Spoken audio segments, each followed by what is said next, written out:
कमलनाथ जी और कांग्रेस ने बंद कर दिए। न केवल विकास के काम बंद किए, आप याद रखिए वो समय जब मैंने अपने बच्चों के लिए योजना बनाई थी, बड़ी संख्या में मेरे भांजे भांजी यहां आए। आज मैं उनको भी कहना चाहता हूं, हमने संबल योजना बनाई और संबल में पहली चीज तय की थी कि हमारे बेटा बेटी, आदिवासी बेटा बेटी या बाकी समाज के भी गरीब बेटा बेटी, अगर वो पढ़ने में तेज है और वो अच्छे नंबर लेके आते हैं और उनका सिलेक्शन मेडिकल कॉलेज के लिए होता है, इंजीनियरिंग कॉलेज के लिए होता है, आईआईटी या बड़ी और उच्च शिक्षण संस्थान में होता है, तो मेडिकल कॉलेज में अगर पढ़ना हो तो प्राइवेट की फीस पता है कितनी है? 8 लाख रुपया साल, 7 लाख रुपया साल। क्या गरीब बेटा बेटी ये दे सकते हैं? क्या किसानों के बेटा बेटी ये दे सकते हैं? क्या आदिवासी बेटा बेटी दे सकते हैं? दे सकते हैं क्या? इसलिए हमने तय किया कि अगर ऐसे बेटा बेटियों का एडमिशन मेडिकल कॉलेज में भी होगा और 8 लाख रुपया साल भी फीस होगी तो उनकी वो फीस उनके मम्मी पापा नहीं भरवाएंगे, उनका मामा भरवाएगा, शिवराज सिंह चौहान, भारतीय जनता पार्टी की सरकार भरवाएगी। हमने भरवाना शुरू किया, कमलनाथ जी आए, उनने बच्चों की फीस भरवाना बंद कर दी। कांग्रेसियों और कमलनाथ जी, क्या बिगाड़ा था मेरे भांजे भांजियों ने तुम्हारा? उनकी फीस भरवाना तुमने क्यों बंद की? लेकिन अब चिंता मत करना, मामा फिर से आ गया है और मैंने तय किया कि ऐसे सभी बच्चों की फीस फिर से मामा ही भरवाएगा, भारतीय जनता पार्टी सरकार भरवाएगी। और मेरे प्रिय बच्चों, यहां तुम्हारे लिए सीएम राज स्कूल हम खोल रहे हैं। सीएम राज स्कूल, एक स्कूल की बिल्डिंग ही बनेगी लगभग 18 करोड़ रुपया में। उसमें लाइब्रेरी होगी, उसमें प्रयोगशाला होगी, स्मार्ट क्लास होगी, कंप्यूटर होंगे और केवल कट्ठीवाड़ा के बच्चे नहीं पढ़ेंगे। कट्ठीवाड़ा और आसपास के गांव के बच्चों को लेने बस जाएगी, बस से लेके आएगी, शाम को बस छोड़ने जाएगी। वहां अंग्रेजी की, विज्ञान की, गणित की जैसी प्राइवेट स्कूलों में पढ़ाई होती है उससे बेहतर पढ़ाई करवाऊंगा ताकि मेरे बच्चे पीछे ना रह जाए, हमारे ये बच्चे आगे बढ़े। हमारे बच्चों में बुद्धि है, क्षमता है, प्रतिभा है, योग्यता है। अगर पढ़ने बेहतर सुविधा मिल जाए तो मेरे ये बच्चे कट्ठीवाड़ा के और आसपास के चमत्कार कर सकते हैं। बोलो बेटा बेटी अच्छे से पढ़ोगे? हर मामा पूरा पढ़ोगे? पढ़ के आगे बढ़ना है।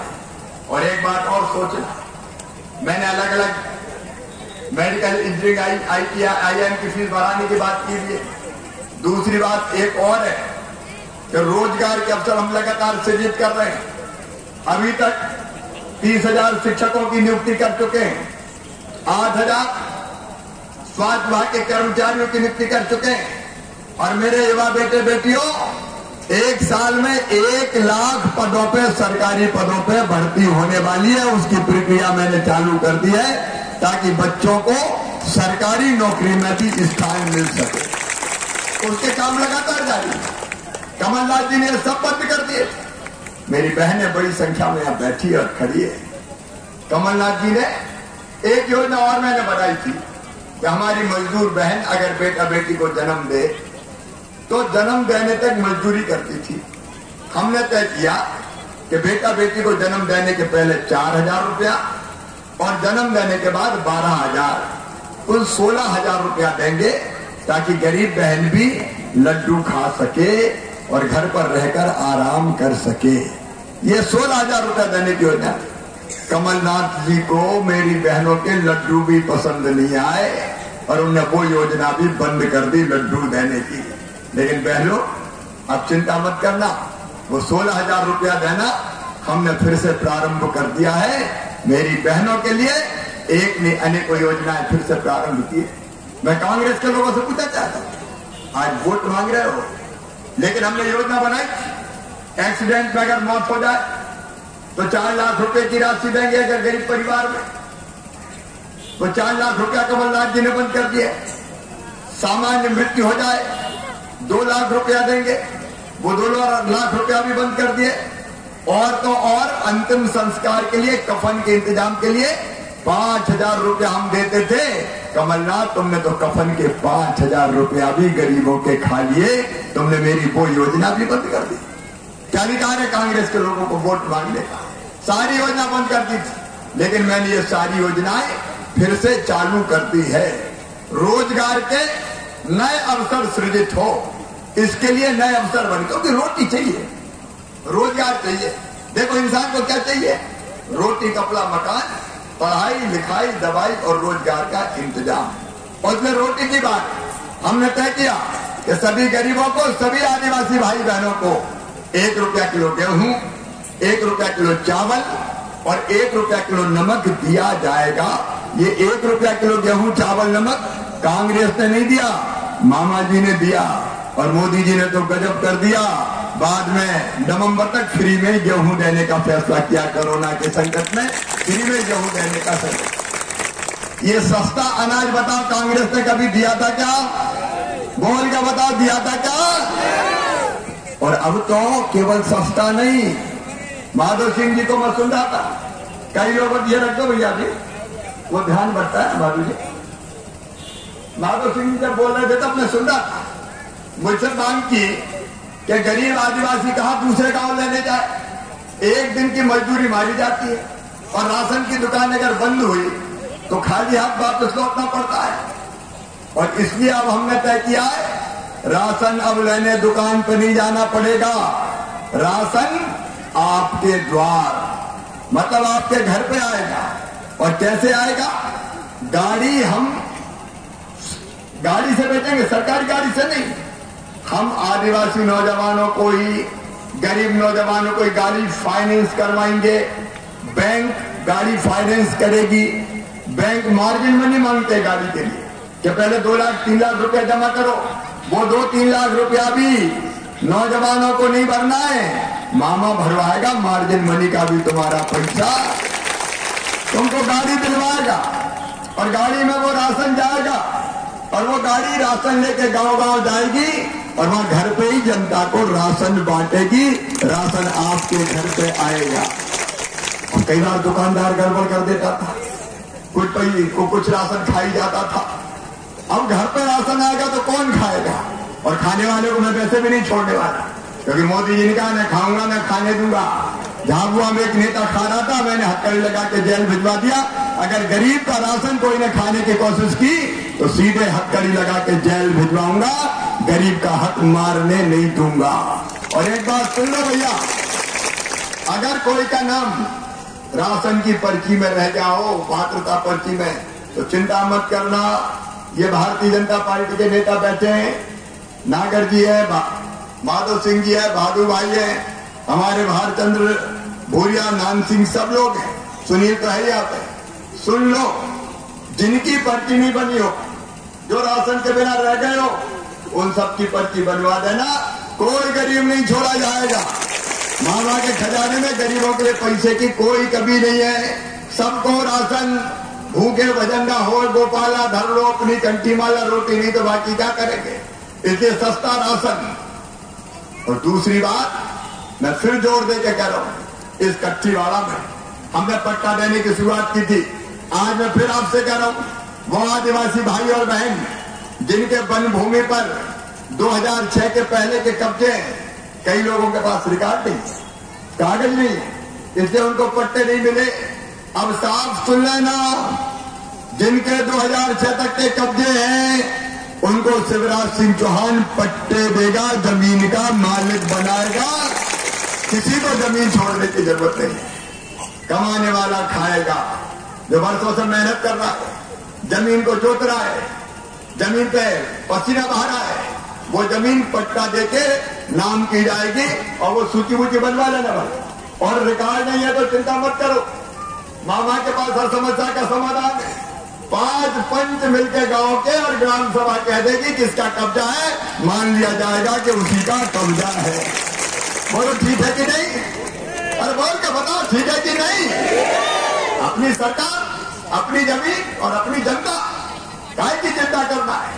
और केवल ये खेती की जमीन के पट्टे नहीं, कई जगह मुझे बताया कि मामा रे आवास योजना का मकान स्वीकार मंजूर हो गया, हमारे पास जमीन तो है नहीं। तुम इनका अभी कहाँ रहते हो? बोले घर में दादाजी रहते हैं, पिताजी रहते हैं, उनके 4 बेटे बहुएं रहती है, और हमारे बच्चे हो गए तो रहेगा, बनाए का जगह तो ही नहीं है। तो सुना भैया, एक योजना और बना दी हमने, मुख्यमंत्री भू अधिकार योजना, और उसमें जो तय किया है कि एक परिवार का मतलब पति, पत्नी और उसके बच्चे एक परिवार। अगर एक घर में 4 परिवार ऐसे रह रहे हैं, भले भाई रह रहे हो वो, और उनके पास एक ही घर है, तो जिनके पास घर के लिए जमीन नहीं है, उन सब परिवारों को रहने की जमीन का पट्टा देके जमीन दी जाएगी। बोलो होना चाहिए कि नहीं? जोर से बताओ, होना चाहिए कि नहीं? और वो केवल जमीन नहीं देंगे, जमीन के साथ साथ हम फिर मकान बनाने का पैसा भी देंगे। कैसे? अभी प्रधानमंत्री आवास, भाषण में मैं तो समझा रहा हूं, बात कर रहा हूं। अभी प्रधानमंत्री आवास योजना में कई के नाम ही नहीं है। सही बात है कि नहीं? अरे छूट गया कि नहीं? कई के छूट गए, क्या देते? नाम ही नहीं। तो अपन ने तय किया फिर से सर्वे होगा, आवास प्लस का सर्वे। वो सर्वे करवा के जिनके रह गए नाम जुड़वा देना। 1 साल में सबको नहीं मिलेंगे भैया, मामा झूठ नहीं बोलता है, 1 साल में सबको नहीं मिलेंगे। हम 3 साल में लगभग ये सब नाम जोड़ के, क्योंकि अलीराजपुर जिले में लगभग 25,000 मकान हर साल देंगे, लगभग हर साल 25,000। तो कितने होंगे? 50,000, 60,000, 70। अरे तो दे जाके एक तरफ कर देंगे, नगर काय को चिंता करते रहे यार, काय के लिए अपनी सरकार है, इसलिए तो आई है कि गरीबों का अपन कल्याण करे। तो रहने की जगह हो गई, उसके बाद उसका मकान बन गया। तीसरी चीज बच्चों की पढ़ाई की मैंने बताई थी, निश्चिंत रह के पढ़ाई करना, फीस मामा भरवाएगा। उसके बाद नौकरी का अवसर मैंने बता दिए, 1 लाख 1 साल में भर्ती करेंगे। और कई तरह के काम धंधे, देखो भैया, कोई को अगर काम धंधा चालू करना है तो पीएम स्ट्रीट वेंडर योजना और सीएम स्ट्रीट वेंडर योजना, कट्टीवाड़ा में भी सीएम स्ट्रीट वेंडर योजना लागू है। उसमें हम क्या करेंगे? छोटा छोटा काम धंधा करने के लिए बैंक से लोन दिलवाएंगे। बैंक बिना गारंटी के लोन नहीं देता, तो गारंटी मामा लेगा, गारंटी सरकार लेगी। ठीक बात है कि नहीं? और ब्याज भी मैं ही भरवाऊंगा, तुमको बिना ब्याज का लोन दिलवाऊंगा, ताकि अपना काम धंधा चालू हो जाए। और एक चीज और भैया सोचिए, उस पर भी विचार और बातचीत कर लेते हैं। अब देखो, परंपरागत रूप से शराब का कई लोग उपयोग करते हैं धार्मिक कामों में, अपनी परंपराओं में। अब अभी शराब बड़े बड़े लोग बनाते हैं, बाल मुकुंद, फलाने, ढिमके, अमके, बड़ी बड़ी डिस्टरी में शराब बनती है, उनकी शराब बिकती है। अगर कोई गरीब आदिवासी शराब बना ले तो आबकारी वाले आ गए, कई पुलिस वाले ने पकड़ लिया, उनकी खरीदो, काय को खरीदो भैया। अब हम नई आबकारी नीति बना रहे हैं। मैं शराब का समर्थक नहीं हूं, लेकिन परंपराओं से चल रही है तो दूसरे की काय को खरीदे। हमारी जरूरत है तो हम खुद बनाएंगे और बना के हम बेचेंगे भी। ये अधिकार शिवराज सिंह को भारतीय जनता पार्टी की सरकार आपको देगी, नीति बना के। हेरिटेज शराब मतलब परंपरागत रूप से जो आदिवासियों ने विकसित की है, वो शराब न केवल यहाँ बल्कि सरकारी दुकान में भी बिकेगी, ताकि 4 पैसा और पास में आए, चाहे महुआ की हो और चाहे ताड़ी की हो। तो देखिए, बड़े बड़े लोगों की काय को आए, छोटा आदमी क्यों ना बना, बहुत अच्छा हो जाए कि बंद हो जाए, मैं उसका समर्थन। लेकिन परंपरा में चल रही है, व्यवस्था है, चल रही है। अब चल रही है तो आदिवासी को काय को पकड़ते हो भैया? वो जरा बना ले तो फलाना पकड़ लेगा, ढिमका पकड़ लेगा, पुलिस वाला आ जाएगा, ठेकेदार पकड़ लेगा। यह बिल्कुल नहीं चलेगा। बनाने वाला उपयोग करेगा और जरूरत पड़ेगी तो बेचेगा भी। ठीक बात है? देखिए, इससे हमारा शोषण रुकेगा। और एक बात और हमने तय की है, छोटे मोटे मुकदमे जितने आदिवासी भाई बहनों को बन गए, मैं गंभीर मुकदमों की बात नहीं कर रहा, गंभीर मामलों की बात नहीं कर रहा, चले जा रहे हैं चक्कर लगा के, चलो अदालत, चलो पुलिस, चलो थाने, जितनी कमाई है उसी में पूरी चली जाए।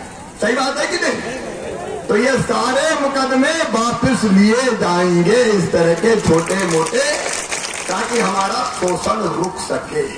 ये शोषण नहीं होने दिया जाएगा। हमने एक बात और तय की है, पैसा एक्ट को धीरे धीरे समाज के सब लोगों के समन्वय के साथ लागू किया जाएगा। और इसका मतलब क्या? इसका मतलब किसी को बाहर नहीं जाना है, ग्राम सभा को अधिकार देना है। मतलब उदाहरण के लिए तेंदुपत्ता आप तोड़ते हैं और तेंदुपत्ता तोड़ते आप है, बेचती कौन है? सरकार बेचती है। अब सरकार नहीं बेचेगी, प्रयोग के रूप में हम शुरू करेंगे कि तेंदुपत्ता समिति तोड़े भी, बेचे भी और मुनाफा अपने सदस्यों में बांट भी दे। ठीक है कि नहीं? मुझे बताओ ना, अरे बात करो, ठीक है कि नहीं? तो ये व्यवस्था बनाएंगे तो गरीबी दूर होगी, नहीं तो गरीबी कैसे दूर होगी? और इसलिए ये सारी व्यवस्था बनाने का हमने फैसला किया है। सिंचाई के लिए हमने कपिल धारा के कुएं खुदवाना शुरू किया। अब फिर से व्यापक पैमाने पर जिन खेतों में कपिल धारा के कुएं नहीं है, वहां कपिल धारा के कुएं खुदवाए जाएंगे ताकि हम सिंचाई की ठीक से अपने आप व्यवस्था कर सके। छोटा किसान परेशान ना हो। यहाँ धान की खेती बहुत अच्छी होती है, मक्का भी बहुत अच्छा होता है, छोटे किसान परेशान ना हो। इसे प्रधानमंत्री जी ने एक फैसला किया। उन्होंने फैसला किया था कि 6,000 रुपया हर साल किसानों के खाते में डाला जाएगा। अब मैं चौथी बार मुख्यमंत्री बन गया। दिल्ली का शिवराज पीएम 6,000 दे रहे हैं, तू चौथी बार बना तो 4,000 तू भी तो दे। तो मैंने 4,000 मैंने तय कर लिया। अभी 23 तारीख को 4,000 जो 2,000 रुपया फिर डालने, 2 किस्तों में 4,000 डालता हूं, तो 6,000 पीएम के, 4,000 मामा के, कुल 10,000 रुपया हर किसान के खाते में हर साल आएगा ताकि हमारे छोटे मोटे काम चल सके। आपकी जिंदगी बदलने के काम में मेरे बहनों और भाइयों हम लगे हुए हैं। ककराना और बहन सिंचाई जैसी योजनाएं, उनको हम उन पे भी हम काम करने का काम कर रहे हैं। एक नहीं, ऐसी कई चीजें जिससे जनता की जिंदगी बदल जाए, इसका प्रयास भारतीय जनता पार्टी की सरकार कर रही है। और एक तरफ जनता के कल्याण के साथ काम, मेरी बहनें बैठी है, महिला स्व सहायता समूह बनाओ, कई समूह बने। सुनो, समूह वाली बहनें अगर हो तो मैं आपसे कहना चाहता हूँ, मेरी कोशिश है ये स्कूल की जो ड्रेस है ये बहनें सिलेंगी, बड़े आदमी नहीं सिलेंगे, ताकि सिलाई का पैसा बहनों के पास आए, उनको रोजगार मिले। सिलाई का काम बहनों को देंगे। जो आंगनबाड़ी में जो पोषण आहार बनता है, वो पोषण आहार अब महिला स्व सहायता समूह के संघ बनाएंगे और उसका मुनाफा उनके खातों में जाएगा। कई तरह के काम महिला स्व सहायता समूह को सौंपने का हमने फैसला किया है। तो अब आप सोच लो, एक तरफ कांग्रेस जो विकास की योजना बंद करती है, अब कांग्रेस करेगी क्या? जरा सोच के देखो, कांग्रेस के पास क्या है? दिल्ली में भी उनकी सरकार नहीं है, मध्य प्रदेश में भी उनकी सरकार नहीं है। दिल्ली में राहुल भैया है और मध्य प्रदेश में नेता कमलनाथ है। कमलनाथ जी के पास क्या है? सब योजनाएं तो बंद कर दी थी जब मुख्यमंत्री थे। उनके अलावा कौन सा नेता कांग्रेस में है? देखो, कांग्रेस के अध्यक्ष कमलनाथ, नेता प्रतिपक्ष कमलनाथ, मुख्यमंत्री बनना हो तो कमलनाथ, स्टार प्रचारक कमलनाथ, युवाओं के नेता नकुलनाथ, बाकी कांग्रेस हो गई अनाथ। और इसलिए हमारी बहन छोड़ छाड़ के कांग्रेस, भारतीय जनता पार्टी अभी निकल गई, वो भावना निकली होगी वो। और इतने अच्छे कांग्रेसियों ने कांग्रेस मांग्रेस छोड़ दी। राजवर्धन जी है क्या? ये बैठे देखिए, ये कांग्रेस में थे राजवर्धन जी। जब इन्हें देखा कि ना तो विकास हो रहा है, न जनता का कल्याण हो रहा है, तो इन्हें सोचा कि भैया ऐसी कांग्रेस में क्या करें? अगर जनता की सेवा ही नहीं कर पा रहे तो ऐसी सरकार किस काम की? तो इनने मार मूर के धक्का कांग्रेस को और भारतीय जनता पार्टी में आके मेरी सरकार बनवाती। और मेरी सरकार बनी तो आपकी ये सेवा के काम हो रहे हैं और ये भी सेवा के काम कर रहे हैं। तो कांग्रेस तो बेकार हो गई, कोई काम की बची नहीं। आप बताओ, कांग्रेस को वोट देने का कोई फायदा है क्या? सब बताओ, फायदा है क्या? लेकिन कांग्रेस का वो उम्मीदवार है बड़ा मायावी। मुझे तो कोई वीडियो बता रहा था, कोई आदमी ऐसा ऐसा हो रहा था, मेरा कौन है? बोले कांग्रेस का उम्मीदवार है।